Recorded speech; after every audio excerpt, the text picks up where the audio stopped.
Good evening, everyone. Welcome to our 6th annual Still Strong Gala. My name is Leah Still, as most of you may know, and I just want to thank you for being here tonight and supporting us. Make sure you stay tuned because we will have a lot of fun tonight. Before we start the program, I just want to show you how you have made an impact on this world.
Wow, look at the amazing impact that you have had on the world with your support and donations. Let's not stop tonight. Let's continue. We accept credit card, debit card, cash, check, anything you have. Bitcoin, Monopoly money, anything. So make sure you donate, donate, donate. Now I'm going to pass it to Miss Lisa. Thanks, Leah. Bitcoin and Monopoly money, would you accept all of that? How you doing, Miss Leah? You're getting I'm so good. big. How old are you now? 10. And what grade are you in? 5th. What kind of stuff are you into? Clothes, music, TikTok? I'm mostly into gaming. Oh, cool. What's your favorite games? The Sims 4 and The Sims 3. Okay, do you play Madden? Because I play Madden football. Do you do that? No, not really. Okay. All right. Well, maybe your dad will have to teach you sometimes. But 6 years in remission and 1 whole year now cancer-free. That Yes. is so cool. Congratulations to you and to your family. Thank you. Do you ever think about when you were fighting, when you were sick? Do you ever think back to those times? Sometimes I do, but sometimes I try not to think about it just because it was a really hard time. But then I think about all the support that we have gotten and just our supporters. And that's what brings back the memories. What do you think got you through it? I think our supporters and just my family. Yeah. And it was just, I didn't really understand, I guess, but I knew something was wrong. But I just stayed the same as I always was, no matter what. Well, that's why we're here tonight, right? To help kids who are fighting that same fight that you did, that same fight to kick cancer's butt, just like you did. That's why we're all here tonight. So good evening to everyone and welcome to the Still Strong Foundation's For Our Children Gala. Tonight's event might be a little bit different than we've had it in years past, but hopefully it will be just as much fun. I want to give a special thank you to all of our sponsors, all of the folks who sponsored to put on this event this evening. We couldn't do this without you. So a very special thank you to all of you. And of course, thank you to the most important of our guests tonight, our very special guests, the patients, the kids from Children's Hospital of Philadelphia, the patients, the children of St. Christopher's Hospital for Children, of AI DuPont Hospital for Children, and the patients, the kids of Texas Children's Hospital. All of those very special guests are joining us virtually. Welcome to all of you guys. Tonight is for you. Now, this last year has certainly been challenging for all of us, but imagine what it would be like to go through this pandemic that we've had also having a child who is fighting cancer. So for families with a child in treatment for cancer, it's been, especially difficult. Our mission is to help ease that burden, to help ease that stress by paying as many of the non-medical bills as we can for families. So just because families, their kids are sick, doesn't mean that parents still don't have to pay their bills. Of course they do. But what the Still Strong Foundation is committed to doing is to try to help ease that burden, so that families can worry less about paying bills, so they can work less to try to pay those bills, and so moms and dads can be there for their kids, supporting their kids who need them so much during this fight. So we are very proud to say that throughout all of 2020, despite the pandemic, despite COVID-19, despite all of the challenges, the Still Strong Foundation was able to respond to every request received.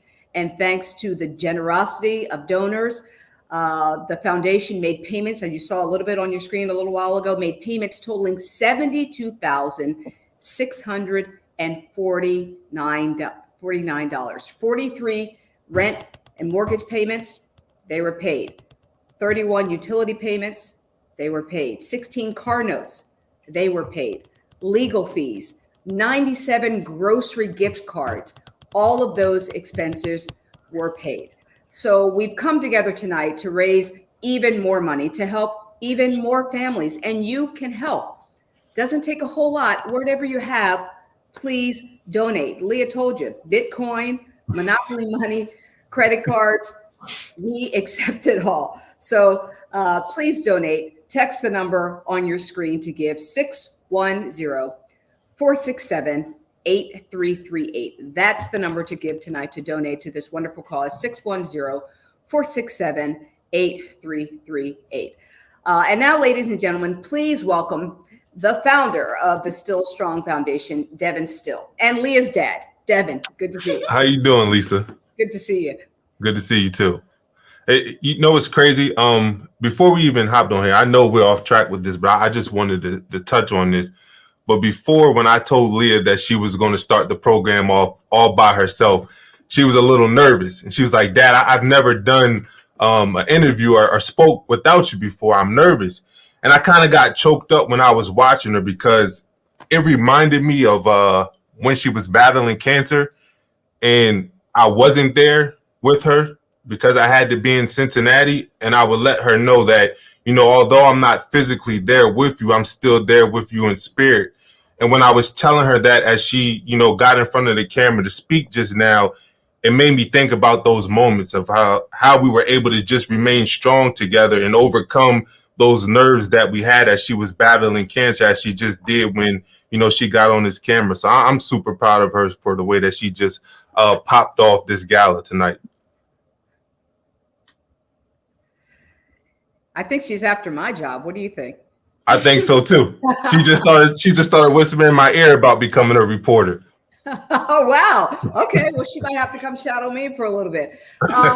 Just talk to us a little bit, just about the foundation, Devon, and what you guys are doing now, despite all of the challenges that the last year has brought. Right. Yeah. As you touched on, we were still able to answer every request in 2020, and it came up to a little over $70,000. And to be able to do that in the midst of a pandemic was amazing, because what a lot of people have to understand, pre-pandemic, families who are diagnosed with cancer were already struggling.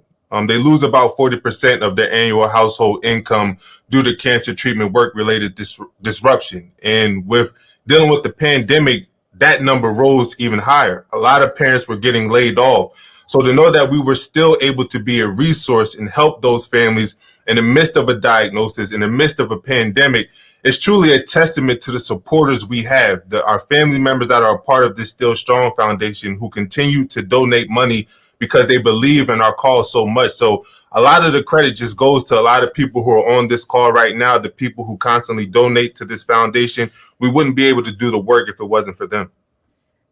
Leah won her battle. She's still winning her battle. Right. Every time you have to think about cancer, it must bring back, some of the most unpleasant memories that you've ever had. Yeah. Why do you still do this, Devon? You guys are on the other side of this. Why are you still committed to this cause? Yeah, because just because Leah's fight with cancer is over, it doesn't mean that the fight against childhood cancer is over. And it is tough. When we look back at old pictures, when we have to, think about the difficult times that we went through, when we have to go to the hospital to visit kids, it is hard. The smell of the hospital, the sounds of the machines inside the hospital, it does bring back a lot of bad memories. But we understand that there's a lot of responsibility that comes with our platform. We don't think that our story took off the way it did just for us, but it was to spread light or shine a light on what families are going through every single day that are diagnosed with childhood cancer. Until we can say that no child in the world has cancer again, then we'll stop what we're doing. But until that day, we're going to continue to make an impact and continue to let families know that they're not alone. Well, you guys are the inspiration. Miss Leah, she's certainly the inspiration for other kids who are fighting this battle. All they have to do is look at her and know they see what hope looks like. They see what victory looks like. So hopefully you guys will continue to be that light for other kids who are going through this. And Lisa, what you just said was so powerful, because it's the same thing that I learned playing sports. Like, it's easier to see yourself becoming an NFL player when you've actually seen an NFL player in real life. You actually got to talk to one. You actually got to touch one. It becomes easier to dream of becoming an NFL player. And I think it's the same thing when you're going through your battle with cancer. Like, people can say to you all the time, you can do this, you can overcome this. But it takes it to another level when you have watched somebody go through the same battle as you, and then you walk into that hospital room and you let them know, look, I used to be in this bed with you. I used to get radiation. I used to get chemo with you. And I was able to make it through it, so you can too. And to me, to look at the parents and let them know that I understand the struggles that you're going through. I understand those painful nights. I understand those nights where you're crying yourself to bed because you don't know how this fight is going to go. But I'm still standing despite what we went through, and you can do the same thing. So I think that it means a lot when we can go into those hospitals and show families we've been through what you've been through, but we came on the other side, and you can too. Absolutely. As Connor Griffin, watching from State College, says, we are still strong. Yes, we are. Yes, sir. We are still strong. And we're hungry. So let's get to what's in store for tonight. I hear that you guys became little chefs during COVID, huh? Yeah, we done a lot. As I'm sure a lot of people have. During the pandemic, we spent a lot of time on YouTube. You know, I can be honest. I started trying to become a handyman. I messed up a lot of stuff around the house, but I learned how to do things, and I also learned how to cook. So when Leah came up on her birthday, she was kind of bummed that she couldn't celebrate and have a party. So I decided to throw on my chef hat, and I cooked her up a meal. I cooked her steak, lobster mac and cheese, and asparagus. Yeah, she loved it. So we decided it would be a good idea to do that tonight, to bring that element to our gala. And no, I did not cook the food tonight. We just came up with the menu, but Team Chess Cafe came up with the food. He cooked it, and we were able to send that out to people. And we actually caught a video of us, me and Leah, trying to cook the food that we're going to have tonight. Well, let's take a look at that. This is the meal that we are going to have tonight. You guys kind of did a preview of it on your own. Yeah, and don't compare our video to his. He's the expert. He has flames and stuff going. We just got a lot of smoke going, but it turned out good. Okay, we want to check out that video, and let's meet the chef for tonight. Hey, how you doing, Chef? Good. How are you, Devon? Hi, Leah. Good. We're really excited to be a part of your event tonight. I am so glad to be a part of it. We all are. And we're going to make it a special event. We're happy to have you a part of it, too, because we know it's going to be some good food on the menu today. So we can't wait to talk about what's going to be on the menu. During this pandemic, that's all we've been practicing on. Like many people, we've been going over to YouTube and trying to find, ways to cook different meals. That's cool. And we've been getting pretty good at it. So we should be able to follow along with your instructions. Hopefully, if Leah's on her A game like she's been throughout this pandemic. Is he a good cook? Yes, he is a very good cook. Dad's a good cook. See, that's what I'm talking about. When I turned cancer free, my dad made us steak, and he made us lobster macaroni and cheese. And it was delicious. Lobster mac and cheese. You're selling yourself right now. So what's on the menu for tonight? Tonight, we got a couple courses. We're going to start with a little bit of shrimp. Everybody likes shrimp. Shrimp cocktail, just to get the mood started and get things rolling. Kind of basic, that you would see anywhere, but our shrimp is probably the best. Okay. The charcuterie is kind of just like a little appetizer, and that's just a little bit of different cured meats and cheeses, a few imported cheeses, and you got to try a little bit of everything. I know some people, I don't like that, but it's always worth a try. Then a salad, and I think we did a Caesar salad, which is kind of like probably a favorite of most people. Okay. Then the main course, we decided to go and with a duet. It's a little bit of both. We have a fish and a beef. The beef is slow roasted short ribs and salmon, and a grilled salmon. You can't go wrong. It takes a long time. We actually roast them with vegetables. They're roasted overnight, then they're actually chilled. Let me ask you this. I know you said that we can add our own touch to the food. Absolutely. What is the best way for us to prepare to get the best flavor as we try to prepare this at home? Is to do your favorite seasonings ahead of time, and you would sear it when you put your seasonings on it and sear it then. That would be the ideal. So it's best to reheat it on the stove then. Yep. Okay. Now what we're serving tonight, some people may want to eat it right out of the dish that it comes in. The dish that it's going to be in is also microwavable, and it is oven bakeable. We talked about the salad. That's a little healthy. Then we got into the braised ribs and the salmon. Tell us what we're going to do for dessert. We're doing a big 1.5 inch deep dish chocolate chip cookie. That we're going to bake in the oven too. That you definitely want to bake in the oven too. You could microwave it, but it only takes maybe about 10 minutes in the oven just to warm it up. Yeah, definitely. So having events like this, having people like you support our events allows us to raise the money to continue to support these families. That's great. We love being part of it. And to celebrate you on 6 years. This is so exciting. It's big. We missed the big 5 last year, so we're going to really go big for 6. Oh, we got to. And based off this venue, it sounds like we're going to go big, not only in spirit, but our stomachs are going to be big and full, so we're looking forward to it. Go big or go home. Exactly. We're going home.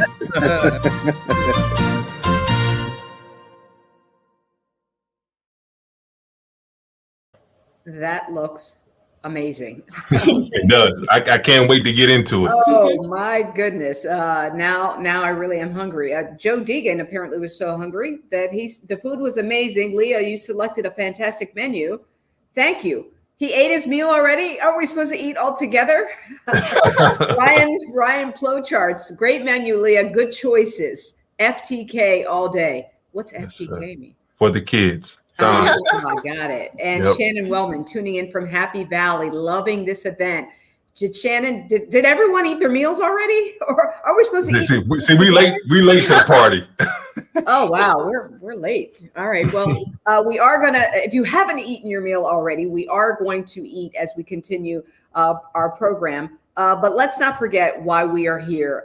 If you would like to make a donation, please text the number 610-467-8338. It's on your screen, 610-467-8338. And as we begin to enjoy our wonderful meals, I'd like to introduce you to 2 families that the Still Strong Foundation was able to help this year. So let's eat, let's remember why we're here. And here's a reminder from 2 of our very special families. All right, everybody. So we want to welcome our Still Strong family. These are people that we've worked with in the past who our foundation has supported, and we want to give them an opportunity to share some of their stories. So first, we would like to welcome Danny.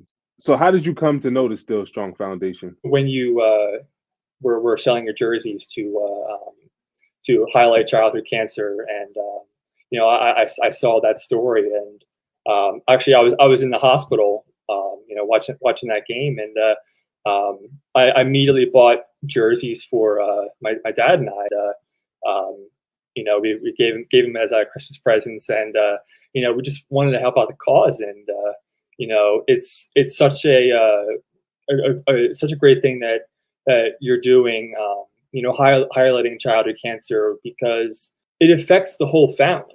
A kid with cancer, their whole family is affected. Their whole life is flipped upside down, and everyone in the family has to make sacrifices. And I think that's great that you not only help, bring awareness and help the patients themselves, but you help their whole families. And I think that's just a great thing.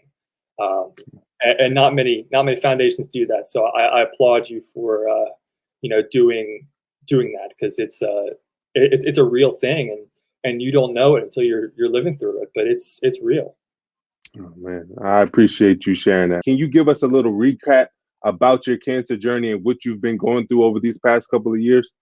Brief synopsis: I was diagnosed in February of 2014 with osteosarcoma in my femur, which is bone cancer, and went through a knee and femur replacement, and countless rounds, over a year of chemotherapy, and then over having constant relapses.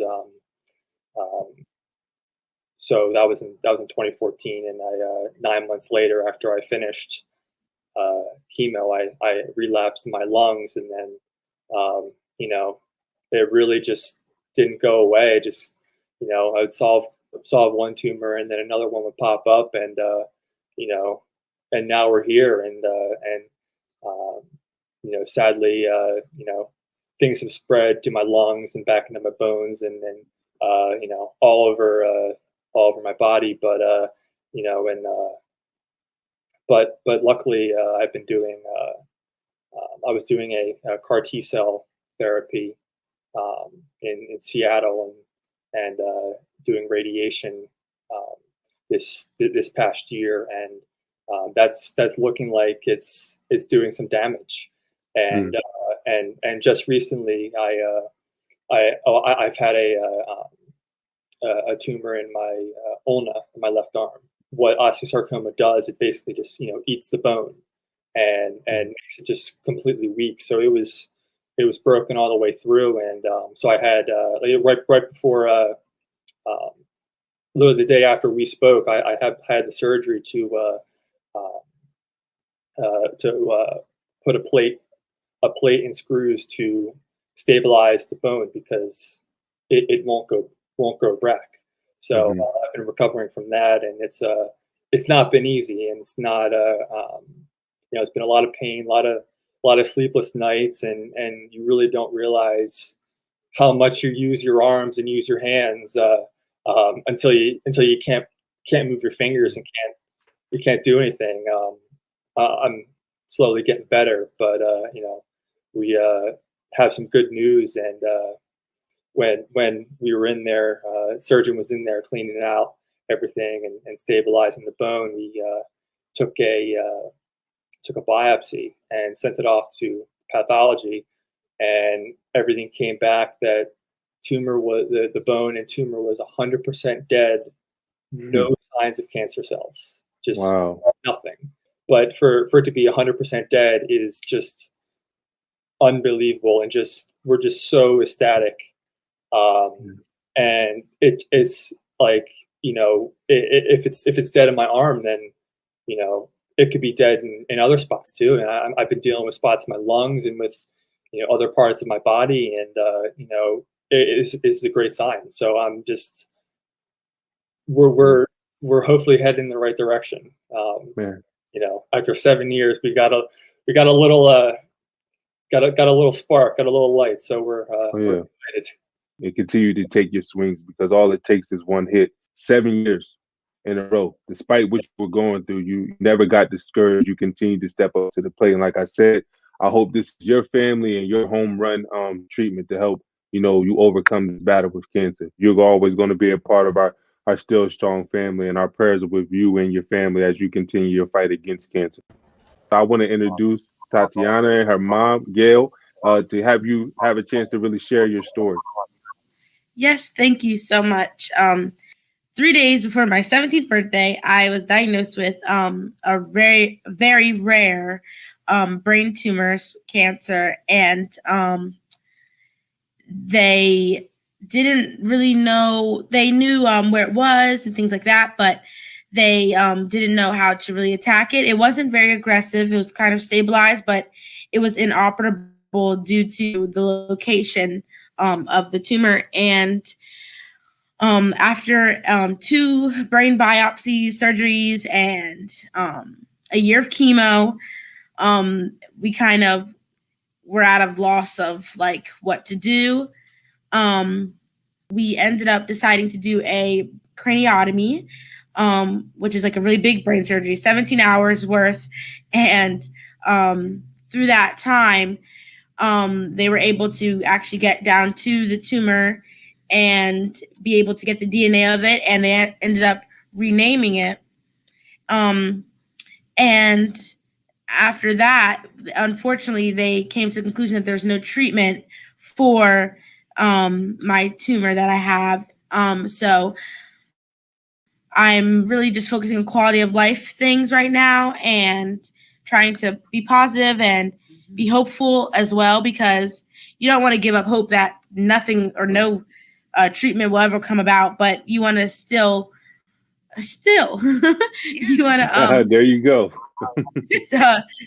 still be hopeful that, you know, something will come up, you know, one day soon, hopefully, and just keep living life and pushing through, being strong. Mom, what was this like for you? It was, as I said earlier, it was incredible. That's the only word I could think of. And some of the things that I went through emotionally and even physically, to be honest, I couldn't explain. Even today, still 3 years in, I couldn't explain. And the hardships that we experience happened very quickly because I was a school teacher. I am still a school teacher. And there were times when I couldn't go in to work. And then when I knew I had to go back to work, Tati was in the hospital. And so I know, you know, for Still Strong, I keep saying, how did we get introduced to you guys? It was almost like a miracle. You know, one day I thought to myself, if I have to live, and I always say sideways, and maybe some folks out there will understand what that means, I'll do it, because I knew that my daughter had to be at the hospital and I knew that she had to have that treatment. And someone came up to us and said, you know, what do you guys need? And we said, oh, we don't need anything. We're okay. We're going to get through this. And they said, we think we have a way that we can help you get through it. And when I heard the word help, I didn't know what that would translate into. And to be honest with you, Devon, it was incredible. The way that you guys came through, it meant that we could keep living where we were living. And it meant that we could, you know, live easier. And it took off the stress. I can't say it enough. So thank you. The light and joy that you just bring to anybody that you talk to the rooms that you walk in. I need that type of energy in my life. So I'm always going to be connected to you because I need that source of light, because life can be hard sometimes. But when I look at your smile, man, it just gives you that motivation to continue to push forward. Thank you so much. Thank you. Oh, you're welcome. And you're welcome. Honestly, the same back to you, because I see a light in you and your daughter and your whole family, and appreciate you. Yeah, I love to be in your presence. I'm saddened that we can't be in person for the gala this year, but you know, one day we'll make it happen again. Yeah. Yeah. Definitely. But we appreciate you being here tonight. We look forward to having you a part of our gala. Wow. Tatiana and Danny, to both of you guys, thank you for sharing your stories. They're fighters. Yeah. They're warriors. And like Tatiana said, still strong. Right. They're both still strong. So we thank them and we applaud them for their strength and their perseverance and their courage. But for you, Devon, when you hear stories like that, what goes through your mind? It gives us purpose to our pain. I think that was the main reason we decided to go public with Leah's battle with cancer. Like when I initially did it and I posted it on my Instagram in June of 2014, I wasn't doing it for sympathy. I wasn't doing it for people to feel sorry for us, but I wanted people to really get an inside look of what it's like for families who are battling cancer. There were so many families who were going through this before us. There was families going through this with us. And of course, there are families going through this without us. But they didn't really have a voice. They didn't have a platform to share what they were going through. And I knew if Leah had to go through this, I wanted it to be a bigger purpose behind it. So when I hear stories about how this foundation has helped people, when I hear stories of the impact we have had in the cancer community, it just lets us know that we didn't go through this battle with cancer in vain, that we made the best of a terrible situation and we were able to impact other people's lives and be a light in some of their darkness.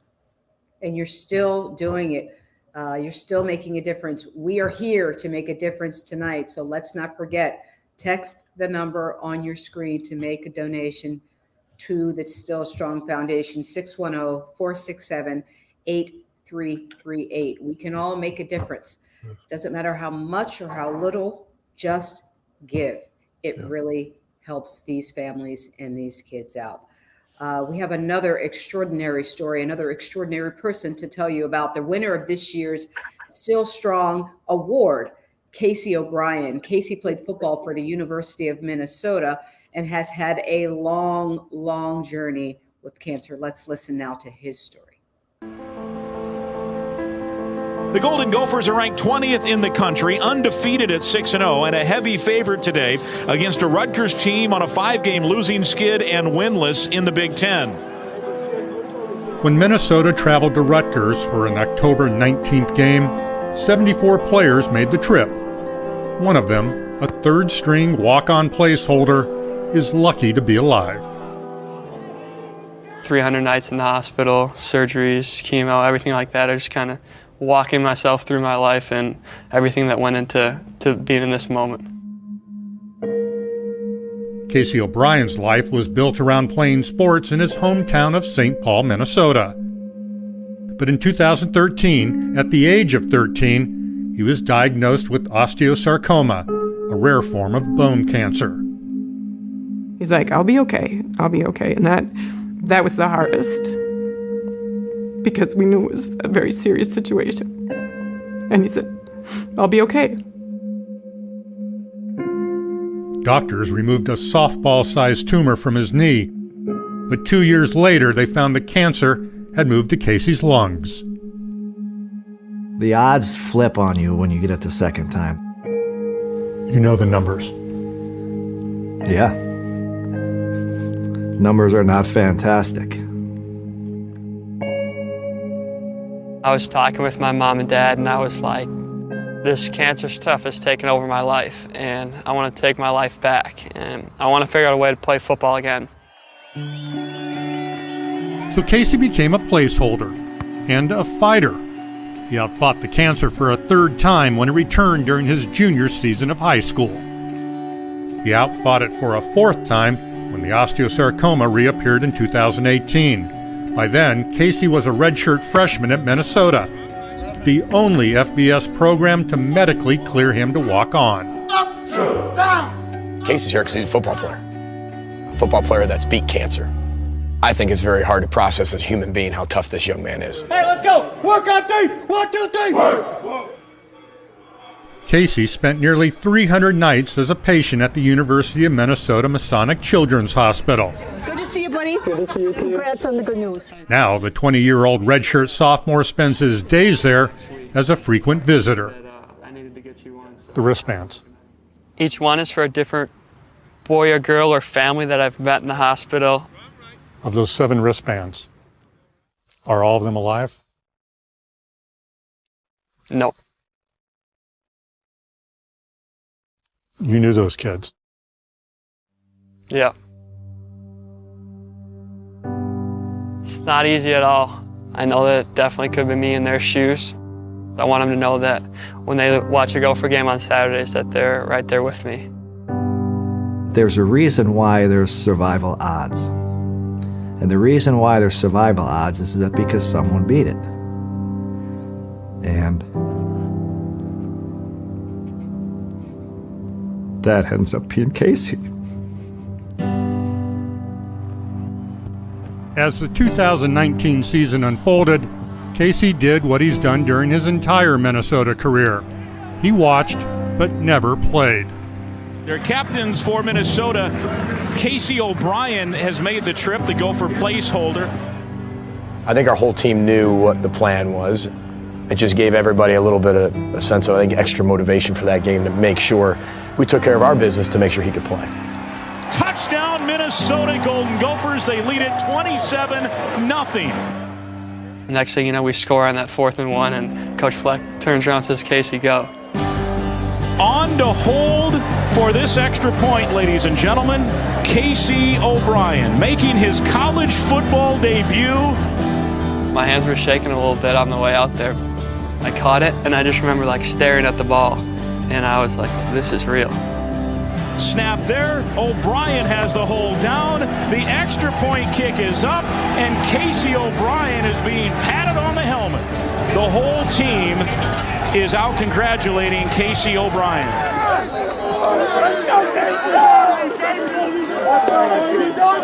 What a moment in Piscataway, New Jersey. I don't think I've hugged a player that long in my entire life. I didn't want to let go of him. Didn't want to let go of him. He was the one who gave me the chance. The first thing I said to him was, it was worth it. Everything that I've been through in my life was all worth it for that. This is what it's all about right here. Here we go. Minnesota SOC.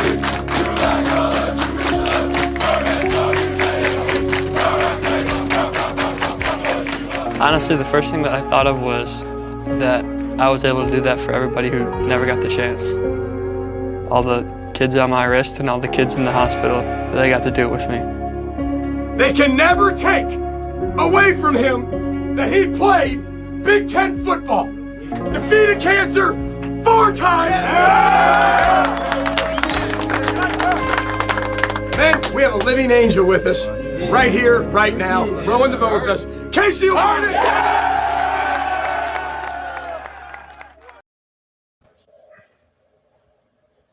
Such a powerful story.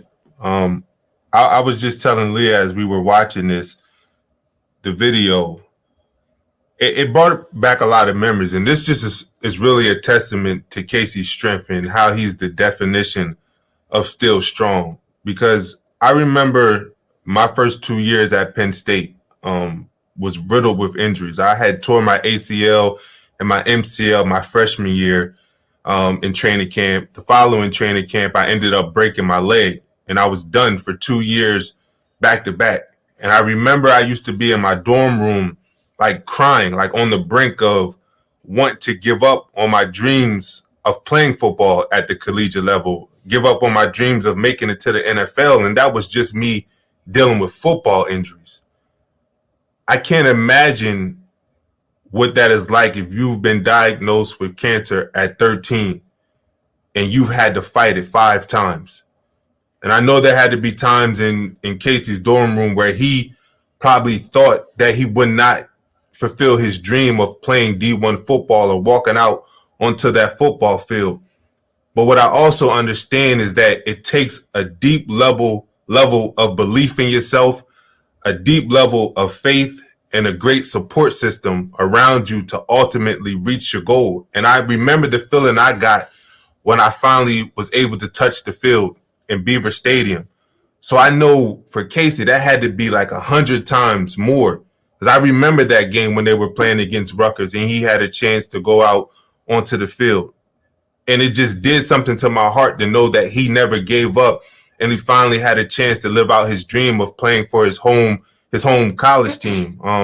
So I'm honored to be able to give Casey this award today because, like I said, he is the definition of still strong, the way he's been able to be resilient and persevere despite all the challenges and the obstacles that he faced. So without further ado, I want to welcome Casey O'Brien. Thank you, guys. Thank you, Devon. Thank you, Leah. I'm so excited to receive this award from you guys. And I want to start off by saying I remember watching you play, Devon. I remember you at Penn State. You know, as a Gopher fan, you guys always beat up on us. But I also remember watching you as a Bengal. And, you know, I was a cancer patient at the time. And I remember seeing your eye black when you said Leah Strong on your eye black. And I remember looking up Leah's story and reading about what you guys are going through. And, that story really hit home for me because I was going through the same thing as a little kid. And, for this to come full circle, to get to be in front of you guys is really special to me. But, I want to say thank you again for the ability to receive this award. There's a lot of people out there who are probably very worthy of the award. I got the chance to read a little bit about what you guys do. And, it gets overlooked that, families battling cancer, but, all those little expenses, those don't stop. The bills don't stop. The groceries don't stop. My older brother someone had to get him to school every day while my parents were down at the hospital. So, people in our community were picking him up and taking him to school. There's a rotation of families down the block that would pick him up and take him to school. That stuff doesn't stop, and sometimes that gets overlooked. So I really appreciate the work that you guys are doing. And, this is a really special award to me because, being able to give back as you guys are is something that I really take a lot of pride in.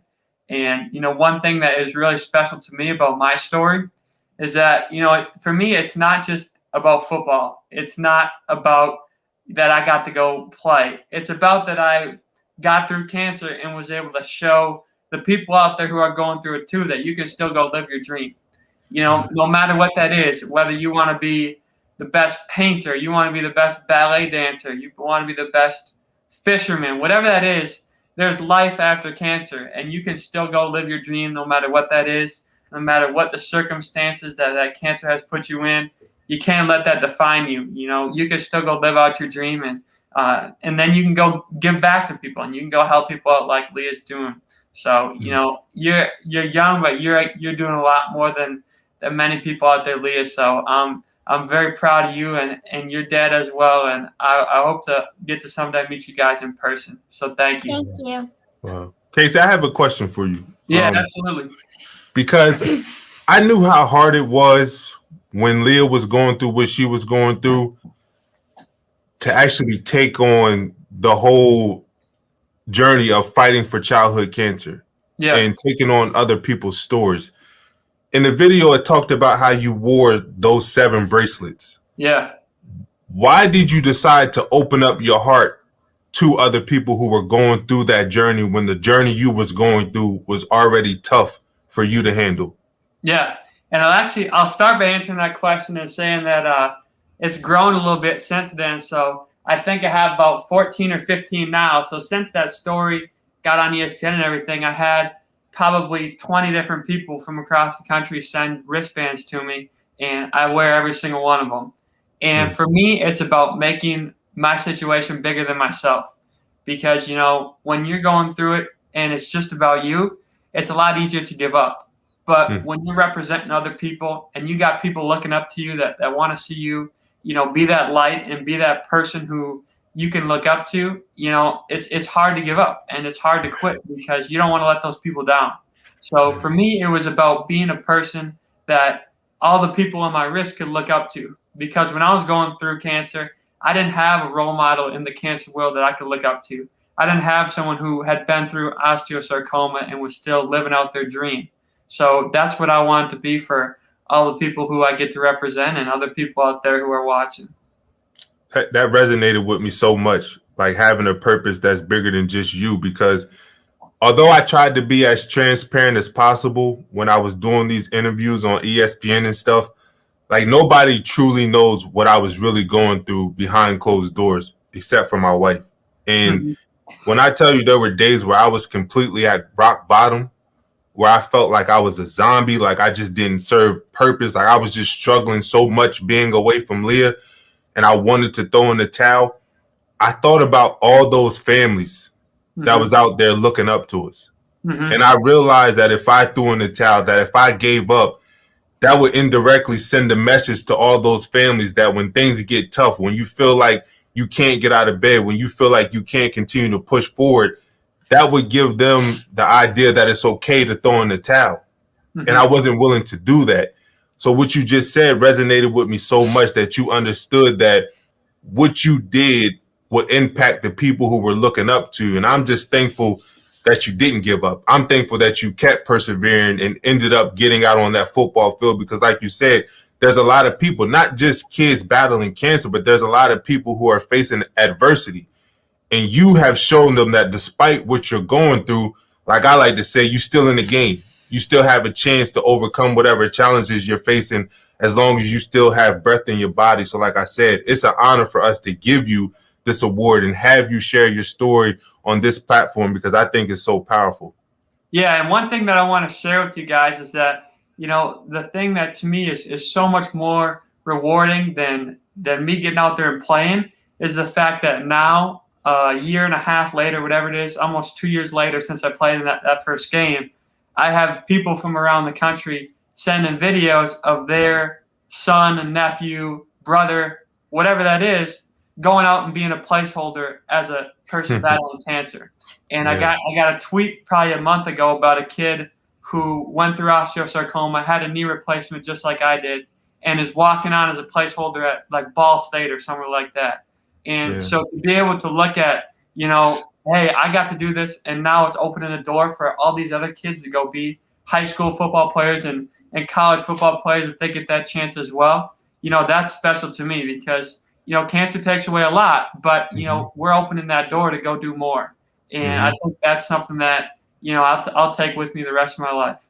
Yeah, that's powerful. Cancer takes away a lot, but you got to make the most of what you still have left. And I appreciate you doing that. Absolutely. Hey, Casey, let's make sure, and Devon, let's make sure that Casey gets hooked up with Danny Hill. Because like you said, it makes a difference when you see somebody who has walked the walk and who has fought the fight that you're fighting. Yeah. And Casey, you know, this is the second time I'd never heard of osteosarcoma before, but I've heard it now a couple of times tonight. And just like Leah showed how she could kick her cancer's butt, Casey, you've shown how you could kick this osteo, whatever it is. It's 5 times. And so Danny will see. Danny will see, can see that and know that he too can kick its butt. So yeah, I would love to get in touch with him. And when I was watching his story, you know, there's a lot of things that were very similar to him and I. You know, I started with it in my knee and had that knee replacement just like him. And I've had it come back in my lungs 4 different times. So, you know, I know exactly how he's feeling. And, you know, Leah, I say this to a lot of cancer patients, you know, nobody really gets it unless you've been through it. So you and I, we're in a little club that, you know, it's hard to describe unless you've been through it. So it's always a little bit easier to be able to talk to a kid when you can say, hey, I've done this, I've had this chemo, I've had this surgery, you know, I know how you feel, and it's hard. Danny Hill, you're still with us, right? Yes, I am. You're not trying to play football, I take it. You might. Baseball is your sport. Yeah. But what does it mean to you to see somebody who has fought this fight ahead of you and been successful? I mean, it's amazing, and you know, going right back with Casey, you know, he's an inspiration, and when I saw his story, I you know, like, oh, that sounds pretty fair, and you know, ever since then I've been following Minnesota football, and you know, I love the whole row the boat saying and everything, and but yeah, I think it's just it's a great thing, and Casey knows this, that even though the doctors, you know, tell you no, and you know, like no running, no jumping, you know, you can still find a way to get back to what you love, and you know, sports are our life, and so it's a sense of normalcy, and so when you're, you know, battling cancer and everything, you just want normalcy. So, you know, to get back on the baseball field, my senior year of high school was just an amazing thing, and I played 2 innings at first base, and it was you know, it was just like you said, it was just worth it. You know, that really you know, solidified, like, I won. You know, I got back to my goal. You know, and even though there was 2 innings, I got 2 putouts, got a you know, game ending put out, but you know, it was just fun being able to do those things again. You know, practicing with the team and just just showing that if you put your mind to anything, you can do anything you want. So you know, I've been following your story, and I'm really glad to hear you're doing well. And yeah, I'd love to talk and, you know, get your number. We can share stories and you know, talk. But yeah, it's great to finally meet you. And yeah, thanks for having me on here. That's awesome. Everything was just been so good. The food's been so good. That's awesome. Thank you, Danny. Thanks for sharing more. And Casey, congratulations on your award. Thank you, guys, and thank you again. And I appreciate the work you guys are doing. And if you ever need any help with anything, you let me know. Definitely. We appreciate you, Casey. Absolutely. But like Casey said, you know, just because you're battling cancer, the bills don't stop for your family. The groceries, they still have to get bought. The light bills, they still have to get paid. The mortgages still have to get paid. And throughout this evening, we've been trying to instill to everyone watching that we can all make a difference. Every donation helps. The Still Strong Foundation is here to help families to ease the burden, to ease the stress, to ease the worry. And if you'd like to make a difference, you can do that tonight with a donation. Or you can do it online. But the number is on your screen. You can text 610-467-8338. And just to give you a little bit of context on how far your donations go. For example, $2,500. It sounds like a lot. It is a lot. But for a family, $2,500 will pay the mortgage or the rent for 3 to 4 families. 3 to 4 families who have so much on their plates already, dealing with a child who is battling cancer. $2,500 will pay the mortgage or the rent for 3 to 4 families. If you can make that donation, please go online, do that. Text the number on your screen, 610-467-8338. $1,500 will pay a utility bill for 8 to 10 families. 8 to 10 families. You'll keep the lights on. You'll keep the electricity going. Can you imagine what it would be like to be a parent? You have a child who's sick and you're worried about how you're going to keep the lights on in your apartment or your house. $1,500 will take away those worries for 8 to 10 families. If you can make that donation, please do it. 610-467-8338. $1,000. If you're able to make a $1,000 donation, $1,000 makes car payments for 4 to 5 families. Like Casey said, kids still have to get to school. Your child who's sick still has to get back and forth to those doctor's appointments, to those hospital visits. You need that car. You need that car in your driveway. You need it out parked on the street to be able to do that. That car note doesn't care that your child has cancer.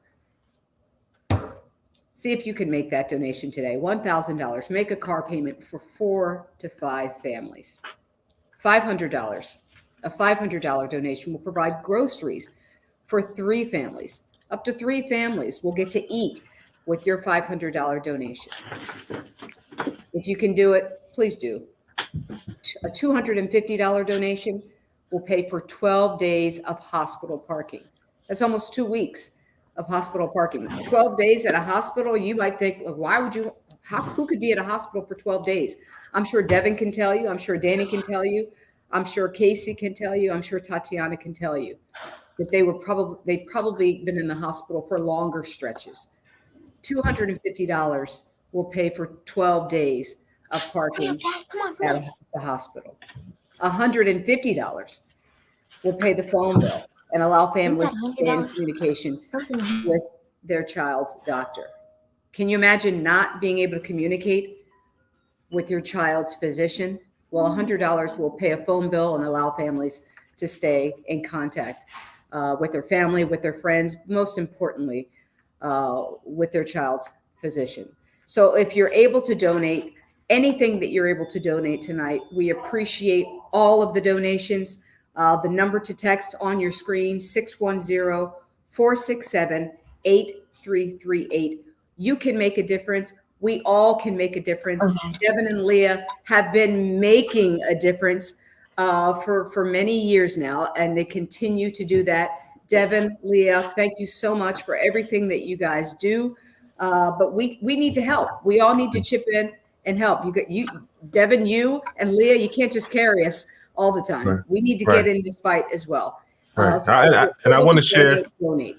I want to share a pretty touching story about the impact of these donations and what they do for the families. I want to say a year and a half ago, we got a phone call about a family who had to relocate to the main island. They were from Hawaii. They couldn't get the treatment for their child in Hawaii, so they moved to Texas to get the treatment. And when they moved here, the dad immediately started searching for work to help take care of the family financially, but it's a struggle trying to find work. And in the midst of him trying to find work, they had their car repossessed. Mind you, I believe she had a total of 5 kids, and one of them was in the hospital receiving chemo, and she had her car repossessed. And for those of you who don't know, when your child is battling cancer and they're getting chemo, they have an extremely weak immune system. So they have to be cautious being around other people and, getting infected with certain germs and stuff, because it can lead to some serious issues, even death. So we're no stranger to having to wear masks. We had to do that 6 years ago, so we're kind of used to it now.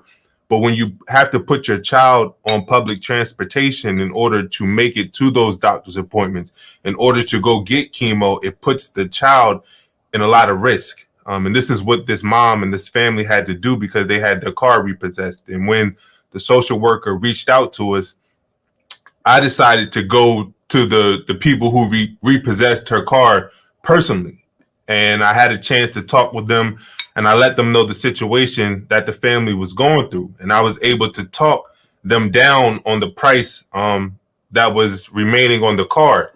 And we actually had the opportunity to pay that car off for that family after I talked him down. And I had a chance I took the car from the bank. I went and got it washed, had it vacuumed out, and I pulled up to the hospital, and the social worker called the mom downstairs. And when she walked outside of the doors, as they slid open and she saw her car, she just broke down crying with her baby in her hand and her other 3 kids surrounding her. And I was able to walk up to her and I handed her her keys. And I told her she didn't have to worry about taking public transportation no more, that we was going to be there for her every step of the way. And the way that she just broke down in my arms and started crying, it's like, man, the work that we're really doing out here, it makes a difference. And the only reason why we're able to make such a big difference is because of everybody's support and our donations. So like Leah said earlier, we accepting everything tonight because we want to continue to have this impact and allow these families to know that they're not alone and they can stay strong as long as we're there to support them. So we encourage people, if you have it, and I know it's not easy right now as everybody's going through a pandemic, but if you do have it, we just ask that you put it on your heart to make a donation to change other people's lives, because I believe in reciprocity. And I think that when we impact other people's lives, they will pay that forward and impact other people's lives. And you never know if it's going to come back to you and impact the people you love and care about. So well said. What a wonderful story. So our night is about to wind up. Leah, I see, has already tapped into dessert. Okay. Oh, yeah. Let's bring everybody back. Tatiana and her mom, Danny, Casey. Oh, the lion. The Nittany Lion. Favorite. You see him? Love it. It's time for dessert. Oh, Leah, yeah. take it away. Right now I am having the peachy paternal ice cream. You do not need any toppings for that. Like, it is amazing. It is like the best. Yeah. So when we got the ice cream, I was like, what kind of toppings do you want to put on this ice cream? She was like, Dad, you can't put toppings on peachy paternal. It messes the whole ice cream up. So she's here eating out of the bowl. I'm eating out of the gallon because I haven't been up to Penn State in a long time. So I'm just happy that we finally had some ice cream from the creamery. What's everybody else have? I got the vanilla bean. I'm about to cry. Look, he got the whole gallon too. Yeah, I haven't eaten dinner yet, so this might be dinner right here. Oh yeah, me too. Vanilla bean also from Penn State. Absolutely. Oh yeah. You gotta make sure Tati get a lot of that so we can try to talk her into going to Penn State. Right. Yeah, I'm rocking some vanilla bean as well, but I threw it on top of the cookie. Oh, there you go.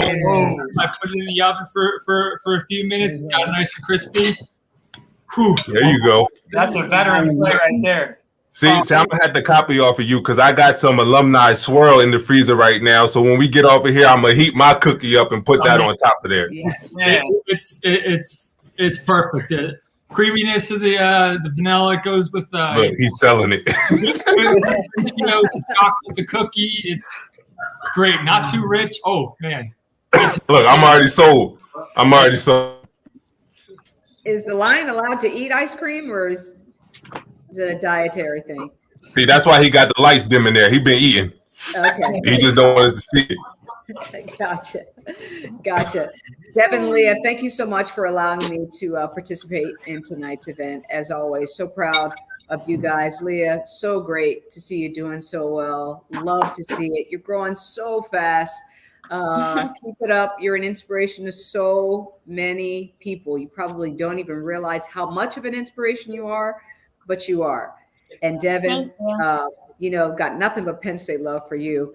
So you guys just keep it up. Thank you for having me again tonight, and for allowing me to be a part of just such a special organization. Continued success to all of you guys. For Tati and your mom. Thank you. Good luck with everything, Danny, Casey, Lion.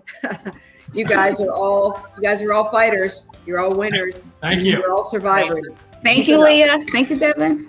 Thank you, Lisa. We honor every time that you join us to help us make an impact. We're thankful for everybody who tuned in tonight. All the families who continue to spread their message and share their stories to let people know just how impactful organizations like these are. To all the Penn State students out there who've been cheering us on, who've been a part of this broadcast tonight, we thank you. And we just want to continue to make an impact. Like Leah said, just because her fight with cancer is over, it doesn't mean the fight against childhood cancer is over. And it's going to take a team effort in order to overcome this. So we thank everybody for joining us tonight, and we'll see you at our next event.